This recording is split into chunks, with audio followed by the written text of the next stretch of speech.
Acum. Acum adevărăm. Bună seara și bine ați venit la lucrările de început, să le spunem așa, ale proiectului nostru.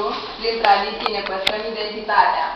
Sperăm cu adevărat să ne păstrăm identitatea, să ne păstrăm tradițiile și să ducem la bun sfârșit ceea ce ne-am propus de ceva vreme încoace. Am prezentat acest proiect în multe ședințe, deja știți despre ce este vorba și seara aceasta o să începem efectiv lucru. Vreau să vă spun că am procurat materialele necesare pentru prima serie de costume pe care ne propunem să le realizăm. O să vedem dacă toți voluntarii noștri s-au ținut de cuvânt. Trebuie să vă spun că am primit câteva telefoane prin care s-au învoit doar pentru seara aceasta, urmând să preia lucrul câteva zile mai târziu. Am luat material, l-am tăiat pe bucățele, sperăm să fie și gata, pentru fiecare fotă în parte. Vrem să facem 10 costume pentru ciclu primar și 10 costume pentru ciclu gimnazial.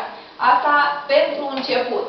Proiectul nostru, după cum poate v-au spus și copiii, cei care aveți copii la școală, vrem să-l înscriem și în țara lui Andrei și dacă vom reuși să câștigăm acest concurs, de ce nu, costumele să se extindă și să realizăm costume pentru un ansamblu al școlii. Ar fi minunat pentru că acest concurs are ca premiu 5.000 de euro.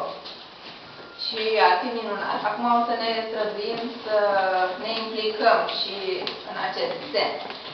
În seara aceasta, toate sculele pe care le-am cumpărat, le vom face gheme, pentru că ne vor trebui atâtea gheme câte persoane suntem. Și din fiecare culoare. Copiii ne sunt alături în seara asta și ne vor ajuta să realizăm atât cât pot ei, ne vor sprijini în ceea ce avem de făcut. Am realizat și un model matematic al motivelor de pe fotă. O să încercăm să xeroxăm toate aceste foi, ca fiecare să aibă modelul în față.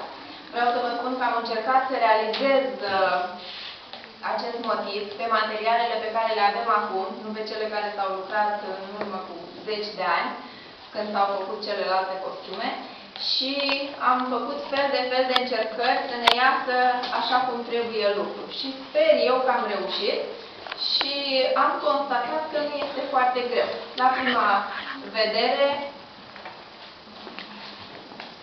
vom vedea cum se va lucra la momentul potrivit, dar nu e foarte greu, am să vă încurajez din punctul ăsta de vedere. Se lucrează frumos și în momentul în care reușim să descifrăm tainele începutului, mai departe sunt convins că o să meargă foarte repede.